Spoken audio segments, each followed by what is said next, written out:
Bonjour, bienvenue au Café Ma Boussole et Dents, le site qui oriente ceux qui prennent soin d'un proche. Je suis Suzanne et Lucas est également avec nous. Nous allons parler aujourd'hui d'un service qui favorise l'entraide entre les générations. Lucille Valton est cofondatrice de la plateforme Granny and Charlie et elle est présente avec nous pour présenter ce service intergénérationnel qui met en relation des étudiants et des jeunes actifs d'un côté et des seniors. Et puis elle est accompagnée de Claire qui est aidante et qui a fait accompagner sa tante par ce service. Bonjour Lucille, est-ce que vous pouvez nous décrire le service que vous proposez avec Granny and Charlie? Bonjour, avec plaisir. Donc Granny Charlie, comme vous l'avez bien dit, c'est un réseau d'entraide nationale entre des jeunes et des retraités en perte d'autonomie. Donc on est présent partout en France et nos étudiants sont recrutés principalement pour leur qualité relationnelle. Puis, ils ont une sensibilisation au bien vieillir pour accompagner au mieux nos aînés tout simplement dans leur quotidien. Et donc, les services qu'ils vont réaliser, ça peut être des courses, partager, préparer le repas puis le partager, des moments de loisirs, de convivialité, des cours de numérique, etc. Et qui peut faire appel à vos services?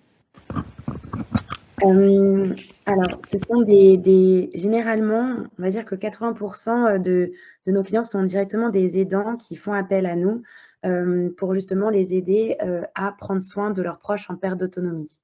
Donc, on dit bien en perte d'autonomie parce que nos jeunes n'ont pas vocation à être des aides-soignants ou des aides à domicile diplômés. Donc, on réalise aucun soin qui demande un diplôme particulier. Donc, par contre, on peut très bien travailler en complémentarité pour des personnes qui sont peu autonomes, mais pour des moments justement plus de compagnie au quotidien. Et nous, on accompagne plus des personnes qui sont entre GIR 6, donc autonome, et GIR 3. Et du coup, comme je vous le disais, on peut aller, non, en général, on va jusqu'au GIR 3, mais on arrive en complément avec des personnes qui travaillent au sein du foyer déjà et du domicile de la personne. C'est ça. Pour rappel, le GIR reflète le niveau d'autonomie de la personne. Un GIR 1, c'est une personne qui a fortement perdu en autonomie, et le GIR 6, c'est pour les personnes les plus autonomes. Tout à fait. Donc vraiment en complémentarité et non pour remplacer un auxiliaire de vie, par exemple. Et est-ce que vous pouvez, par exemple, nous parler du service qui est le plus fréquemment demandé auprès de Granny and Charlie? Oui. Donc les services qui sont les plus fréquemment demandés, ça va être de l'aide à la préparation des repas et également les cours du numérique. On a aussi une présence de nuit lorsqu'il s'agit de présence calme. Donc, encore une fois, vu qu'on n'a pas vocation à remplacer des auxiliaires de vie, ce n'est pas pour des personnes qui ont besoin d'accompagnement pour se lever ou se coucher, mais plutôt pour avoir une présence rassurante pendant la nuit et pouvoir prévenir les secours le plus rapidement possible si jamais il y a besoin. Merci beaucoup pour ces réponses, Lucille. Et Claire, bonjour. Pouvez-vous nous présenter votre situation et celle de votre proche? Bien Et sûr. qu'est-ce qui vous a amené à faire appel à ce service intergénérationnel? Donc, je m'occupe de ma tante qui est à Montpellier et moi, je suis en région parisienne. Et ma tante a malheureusement eu la maladie de Parkinson et une autre maladie de type Alzheimer. Et j'ai été amenée à m'occuper d'elle pour l'aider à rester le plus longtemps à son domicile comme elle le souhaitait.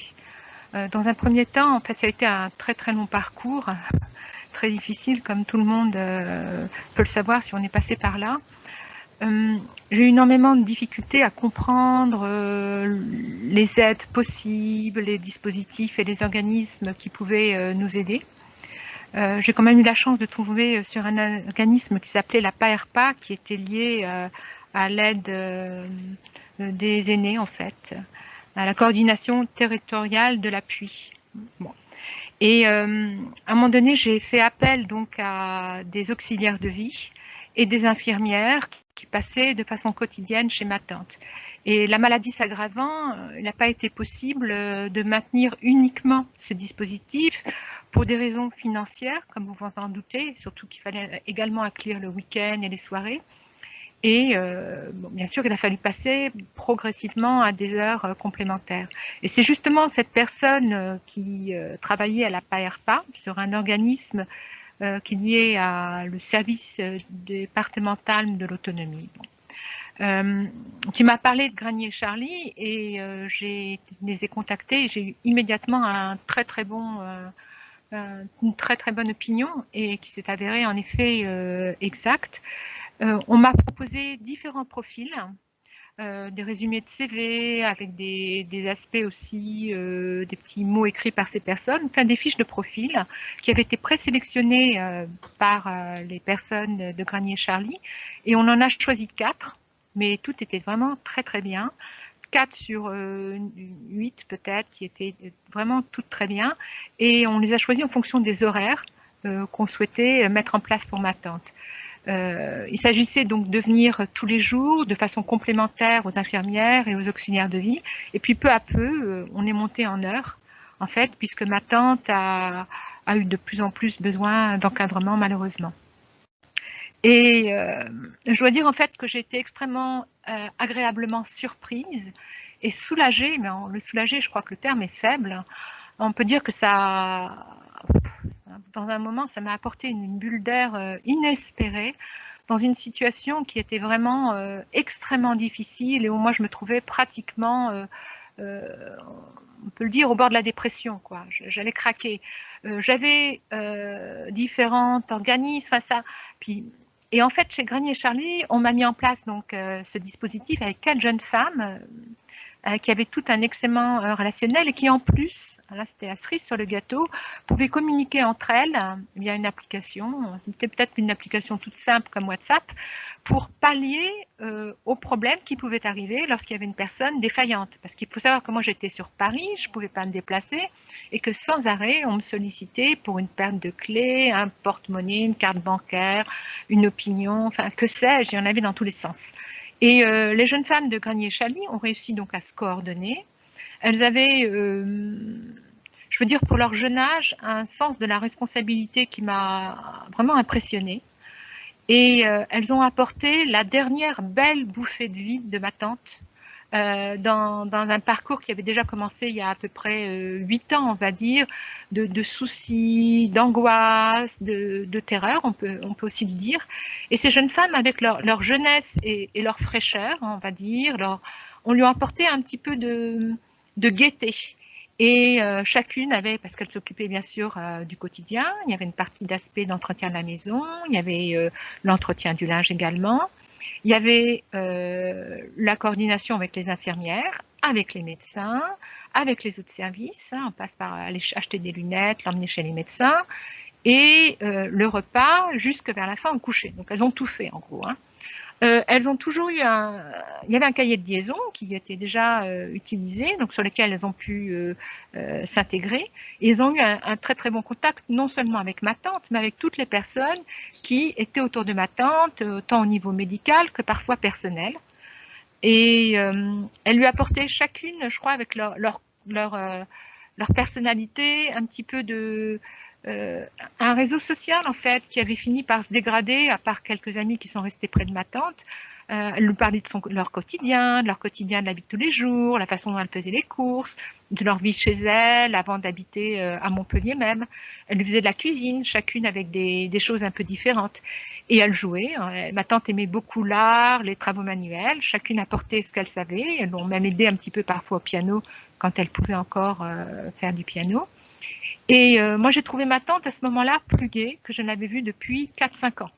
Elles lui ont rendu le sourire et elles ont même rendu ma tante à nouveau légère. Et elles ont aussi, je trouvais, ouvert son horizon, parce que chaque jeune fille, il y en a eu certaines qui venaient de Guadeloupe, je crois, ou de Martinique, ben, lui parlait de leur vie là-bas, de ce qu'elle faisait, et ça, ma tante qui pouvait plus voyager depuis des années, ben écoutez, entendre parler d'une autre ville, d'un autre endroit, même hors du continent, ben c'était merveilleux. Et moi, j'ai poussé un grand ouf de soulagement, je crois. Et je crois qu'elles m'ont aussi remis d'apied parce que c'était un moment où moi, je me prenais catastrophe sur catastrophe, tristesse sur tristesse, et toutes les deux, ma tante et moi, et aussi tout le reste de la famille, on a pu avoir un moment de soulagement. Et puis c'était agréable. Jusqu'à présent, je ne gérais que des catastrophes. Enfin, j'ai commencé à gérer un peu de plaisir, un peu de joie de vivre. Et ça a été les derniers grands moments de bonheur pour ma tante, puisque malheureusement, après, la maladie s'aggravant, et on a dû, après, la mettre dans une maison de retraite spécialisée. Là-dessus, Claire, vous m'aviez dit que cette période, ça vous a aussi beaucoup apporté justement dans la réflexion pour accompagner votre tante en maison de retraite. Oui, absolument. C'est-à-dire que on était là, quand on est auprès d'une personne qui est malade, il n'y a pas d'époque stable. Il y a des paliers où ça va, et puis tout d'un coup, paf, on redescend, et puis paf, on redescend. Et c'est sans arrêt de l'adaptation. Et du coup, on est là en train de gérer le présent, mais on sait qu'on doit aussi gérer le moment où plus tard, la personne ne pourra pas rester à son domicile malgré toute l'envie qu'on en a en fait tous. Et il faut pouvoir commencer à gérer ce genre de choses. Et c'est pas facile de devoir trouver une maison, c'est pas facile de parler à toutes ces personnes-là. Et le passage des jeunes filles de Granny Charlie m'ont aidé moi à sortir un peu la tête de l'eau pour pouvoir en fait envisager l'étape suivante, pour qu'elle ne se passe pas en catastrophe. C'était surtout ce qu'on veut pas. Mais ils ont surtout aidé ma tante à envisager cette étape beaucoup plus sereinement, et à pouvoir discuter avec moi de ce qu'elle voulait, en l'occurrence quelque chose proche de chez elle, de ne pas quitter sa région, avoir accès à un plat pied de verdure, etc. Mais ça nous a permis d'échanger de façon sereine pour nous projeter ensemble sur ce qu'allait être sa vie future, sans que ça soit un sujet de terreur sur lequel malheureusement, lorsqu'on a trop mal ou qu'on souffre tout, on ne peut pas réfléchir. Merci beaucoup pour ce témoignage touchant. Et Lucille, est-ce que vous pouvez nous dire combien coûte cette prestation? Et est-ce qu'il existe différents moyens pour se les faire financer? Oui, tout à fait. Donc, on a un tarif à l'heure qui est avec les charges sociales plus les frais de service que l'on a sur ces heures, ça revient à 16 € à peu près de l'heure pour le senior, plus un abonnement mensuel qui est sans engagement. Donc, c'est-à-dire que s'il n'y a pas d'étudiants qui viennent pendant un mois, le senior ne paye pas. Et cet abonnement-là, il est de 19,90 €. Et du coup, tous ces éléments combinés sont soumis au CESU. Donc, le crédit d'impôt, c'est on va dire une aide gouvernementale qui permet de se faire rembourser 50% des frais qu'on a avancés. D'accord. Comment sont sélectionnés les étudiants qui sont à Granny Charlie et quelle est leur formation? Oui. Alors, nos étudiants, donc on ne se limite pas aux étudiants, on va dire, médico-social. Nos étudiants, ils viennent de partout. Le seul point qui les relie tous, c'est leur envie de créer des nouvelles relations et surtout des relations intergénérationnelles. Donc, comme je le disais au début, on les sélectionne par rapport à leur qualité relationnelle et humaine et surtout leur envie de travailler auprès de personnes plus âgées qu'elles. Donc ça, c'est notre critère numéro 1. Donc, comme le disait très bien Claire, c'est vrai qu'ils sont payés pour faire ce travail, mais ça n'enlève rien à l'engagement qu'ils ont, l'engagement humain et leur volonté de créer des liens. Et donc, c'est ça qu'on cherche à avoir à travers toute notre phase de recrutement. Donc, pour ça, forcément, on leur demande tout un tas de papiers légaux pour vérifier qu'on s'assure de leur identité, tout simplement, et qu'ils n'ont pas de casier judiciaire, etc. Et ensuite, ils ont un petit CV à écrire avec une sorte de lettre de motivation pour expliquer pourquoi est-ce qu'ils ont envie de travailler au sein de Granny Charlie et quelles sont leurs expériences avec peut-être d'autres personnes âgées, comment est-ce qu'elles voient le lien intergénérationnel. Et ensuite, avant de postuler, ils doivent chacun mettre un petit mot pour dire pourquoi ils ont envie de travailler avec cette personne en particulier. Donc, ça peut paraître un peu lourd, mais nous, ça nous permet aussi de nous assurer que ces personnes sont vraiment motivées et que ce n'est pas juste un job étudiant comme ça. Et ensuite, nous, on essaye de faire des matchings en fonction des disponibilités, de la localisation, pour pas que les étudiants soient trop loin du domicile de nos seniors et que du coup, au bout d'un mois, ils en aient marre et que la relation se casse. Et également avec des centres d'intérêt commun. Donc ça, encore une fois, ça dépend, on va dire, ça dépend de nos seniors qu'on accompagne, mais il y en a, par exemple, qui font appel à nous et en discutant avec eux, on apprend qu'ils parlent plusieurs langues. Et du coup, on essaye de trouver, par exemple, des étudiants qui parlent ces langues-là pour faire en sorte de créer aussi une petite connivence. Merci. Et vous, Claire, de votre côté, vous n'avez pas eu un petit peu peur au début par rapport au profil qui nous a été proposé? Par rapport au profil, non, jamais. On a un peu peur au début que l'handicap, pourtant de plus en plus lourd, de ma tante, soit une trop forte responsabilité. Il y avait aussi être là pour le timing des prises de médicaments, etc. Et le médecin, en fait, a partagé cet avis. Il a bien vu quand, à un moment donné, il a revu ma tante et qu'elle était encadrée par ces personnes, qu'elle était beaucoup mieux et beaucoup plus heureuse. D'accord. Donc la présélection faite par Granny et Charlie est bonne. Absolument. C'est validé. Claire, qu'est-ce que ça a apporté à votre tante d'être accompagnée par des étudiantes plutôt que par un service à domicile plus classique? Vaste question.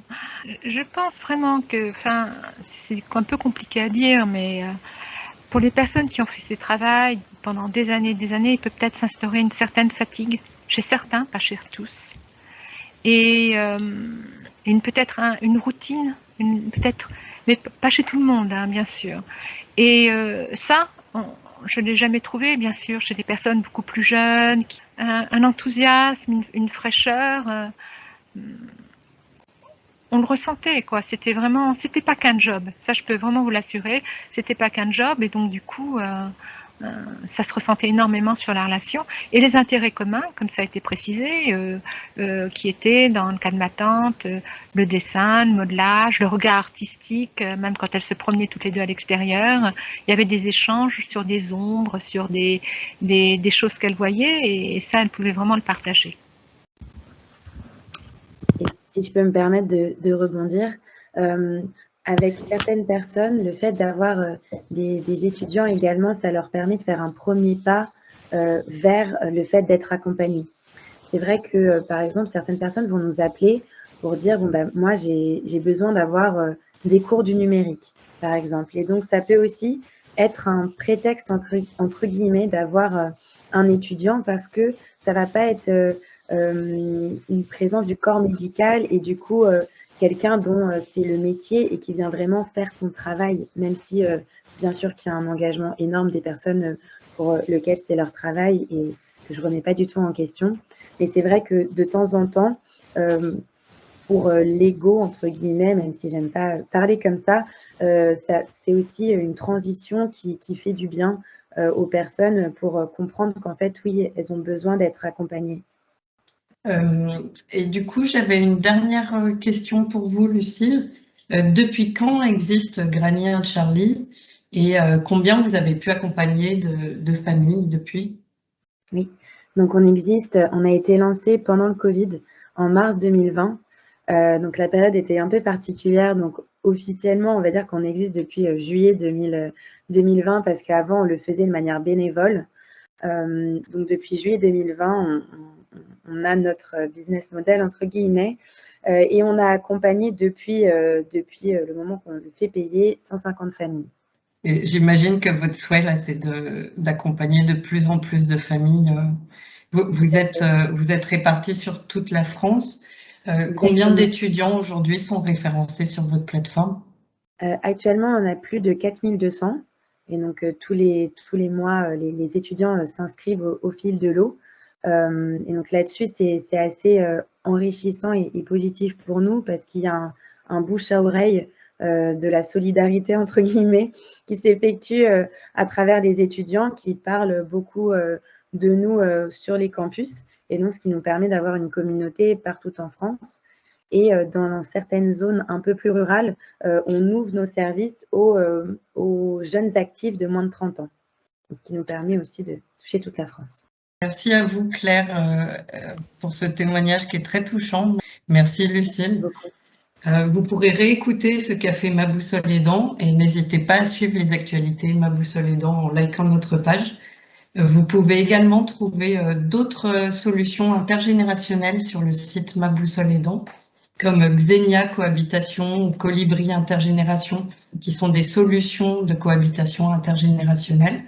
Et puis, n'hésitez pas à consulter également le site de Granny and Charlie, grannycharlie.fr. À bientôt. Merci. Merci, au revoir.